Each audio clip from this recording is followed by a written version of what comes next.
Good evening and a warm welcome to Visite today. I hope you all had a wonderful weekend. And I'm someone who likes to keep traditions alive and also live certain rituals, and somehow it's been a nice little tradition to be able to meet on Sunday evening. It is, of course, a very one-sided encounter, but I meet you indirectly through your requests, which you write to me, and, of course, with what you entrust to me. I can, of course, get in the mood for it, and would like to deal with the first question right now.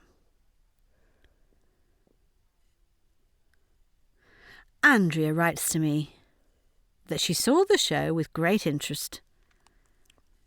And she has a question. How does treatment change after thyroid surgery when the thyroid gland is completely removed? Do you have to rely on traditional means, or are there also options? I would be very happy to receive your feedback. Andrea, in the past, what was partly done was a total thyroidectomy. That's what it is called. One has actually strayed from this totally.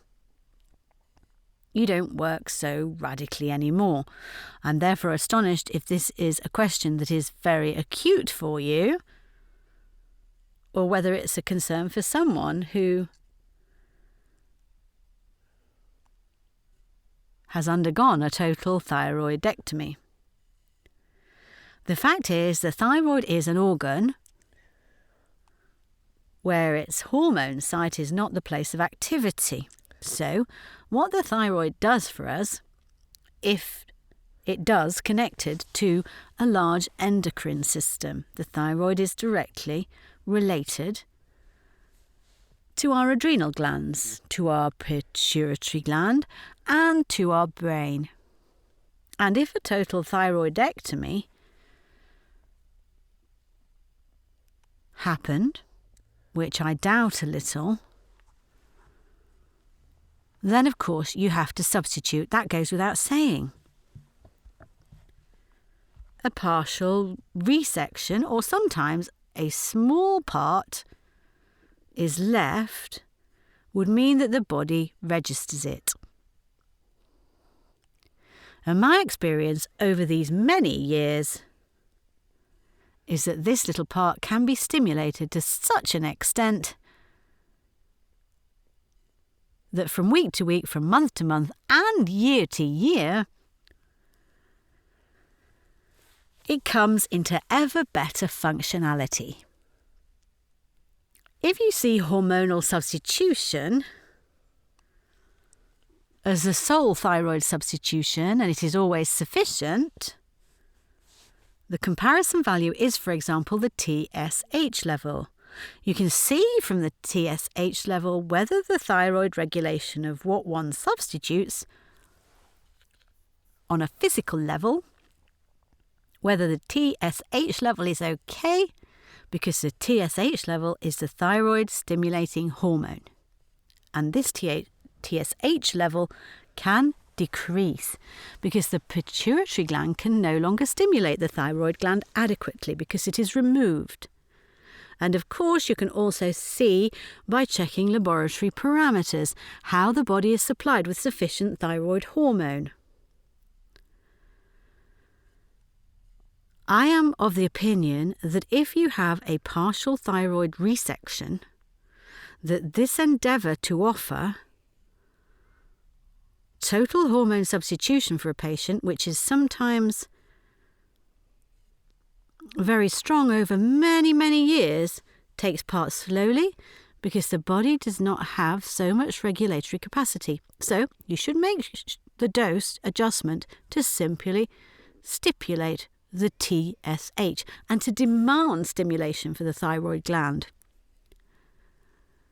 The thyroid, of course, needs cofactors.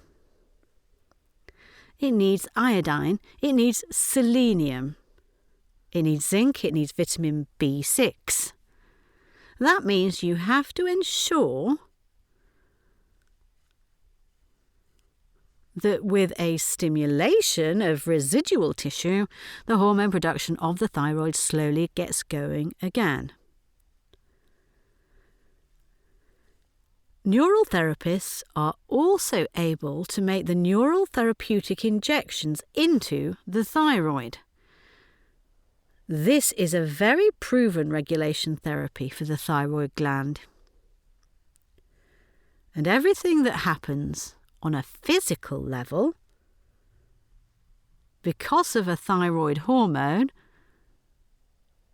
the conversion of T4 in T3 that takes place at the cellular level anyway, but thyroid medication takes that into account.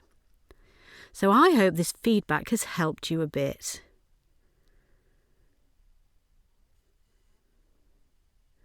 It is sometimes not so easy to understand the details when the male is limited to the focal points.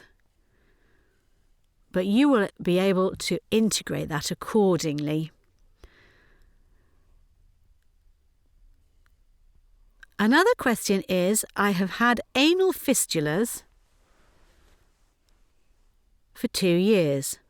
Fistulas are ducts that go outwards. First, Crohn's disease was suspected. That's an autoimmune disease of the intestine. From the throat, from the mouth, it can go to the anus. But it has been established that it was not Crohn's disease. But for whatever reason, the patient, Emra, writes,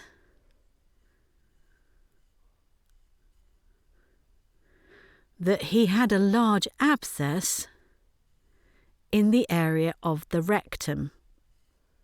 That was operated on 5 times, and then the last operation gave a moment of rest.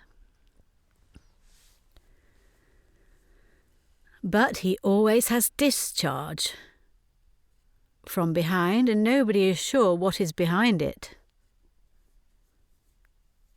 In the last few days, this has increased again.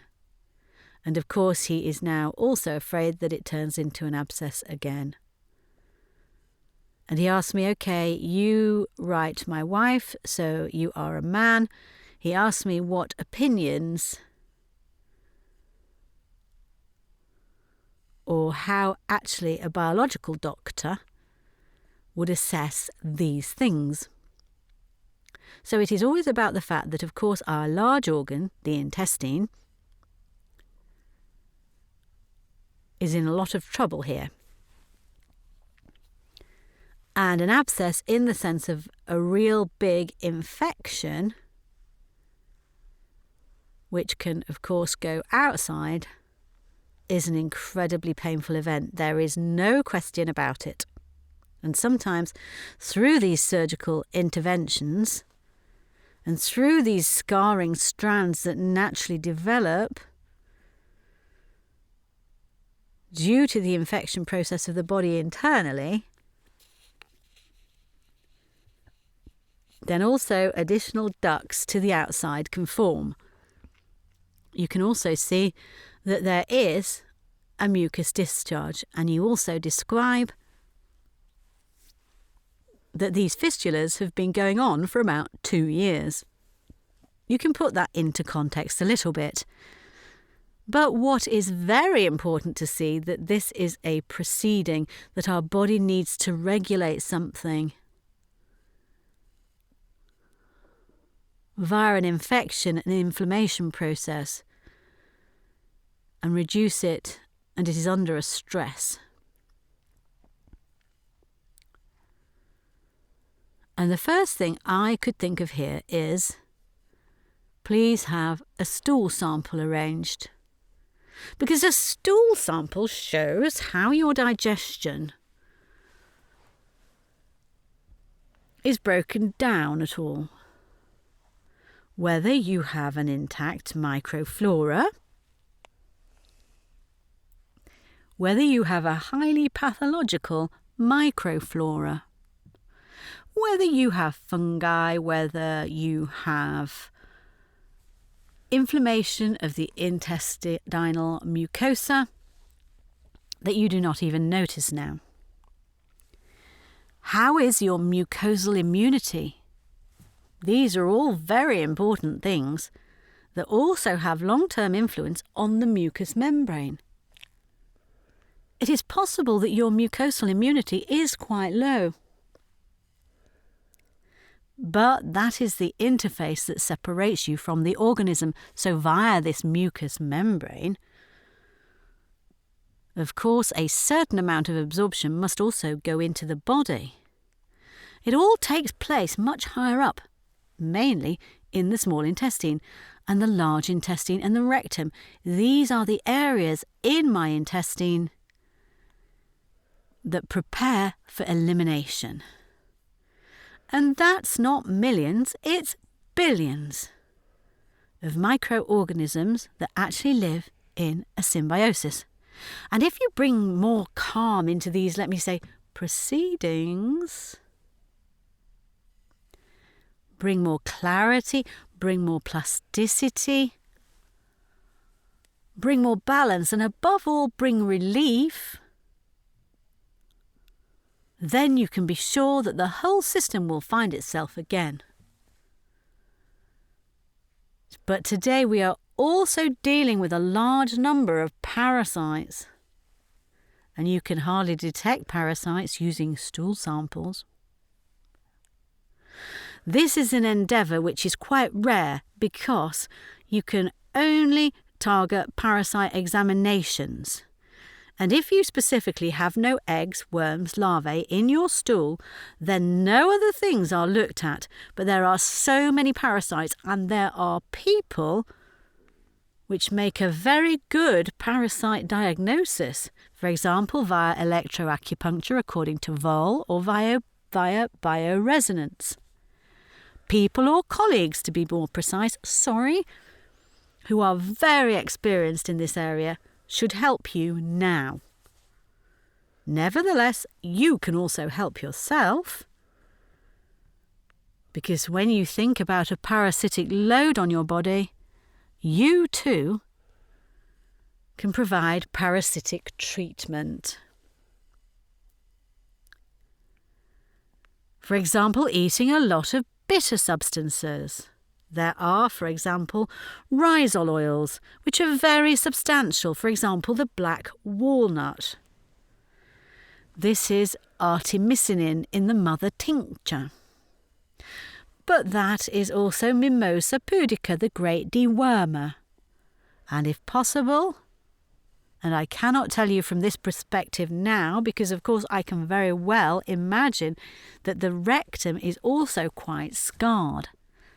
But please make enemas. Really keep that rectum free, and maybe start with garlic enemas once a month. To really detoxify the bowel. And from the stool sample you can see very well to what extent the mucosal environment is intact. An abscess cannot usually form on a mucous membrane unless the healthy microorganisms of the mucous membrane develop into bacteria due to the high environmental shift. What should the body do now? It has to encapsulate them in a process, or it has to try to get rid of them by producing mucus. Our bodies look for upright and honest solutions to help themselves. And there is no intention of doing anything against something. That makes a lot of sense for you. It's just incredibly painful for you. And therefore my recommendation, if the intestines are really cleansed in a good environment, really take care of it. Also with coffee enemas. You only have to stir the coffee charcoal from Veleda into 500 millilitres of water. And coffee binds toxins. Coffee regulates peristalsis. And what it does beautifully, it goes through the mucous membrane and will distribute bile again, which then stimulates peristalsis again. So if the bowel is well regulated, then you can build it up again You do this through effective microorganisms. Let them become your elixir of life. Then you will see how the body quietly and slowly brings itself to great stability at that moment, because they'll do it all for you. They are not called effective microorganisms for nothing, because they strengthen a healthy flora, which now watches again that such higher developments do not take place in the first place. Bacteria do not come from somewhere and want to harm us. They are processes from our own system, and a lot has to come together. You can make enemas with these effective microorganisms. You can also take wonderful hip baths, including hip baths with willow bark. You can take Bacillus subtilis in the D6. This is a very high-quality immune germ, once a week for many, many weeks. This is a bacillus that strengthens this entire immune barrier and relieves toxicity and produces a large number of amino acids and immune globules, and will help this whole environment there. So the advice of a biological doctor is, unfortunately, always associated with a lot to do yourself. But that's the only way. It is your body. It was allowed to develop in your body. Or it developed, I should not say was allowed to, excuse me. And now help it, really help it, that it no longer needs to form an abscess. Also, take a look in depth. It used to be said that diabetics go through 7 boils or abscesses. Also look, how is your HbA1, the long-term sugar? Look a little, how is your zinc? Zinc is very important for the mucous membranes, and there really is so much more to say. But stick to a gluten-free diet. No longer so much grain, no longer so much bread, or preferably not at all, because that creates inflammation. And leave out milk and dairy products. Leave out the sugar above all else. And then you will see how these things might work out. Not today and tomorrow, but slowly they will start to change. That would actually be, from my experience, not an unsolvable situation. But there is much more to it than that, and behind it there is perhaps a life that one has never seen from this perspective. Behind it there are perhaps things that have become dear to you, which you have celebrated and which you should perhaps do without now. But in the responsibility for yourself, and also in the love of what concerns your own body, I think it is important to do things now that will bring calm to this whole process. I can imagine how uncomfortable and how stressful it is. With this in mind, I wish you and all the other viewers a wonderful Sunday evening. And I'm really looking forward to the coming Sunday evening. Goodbye.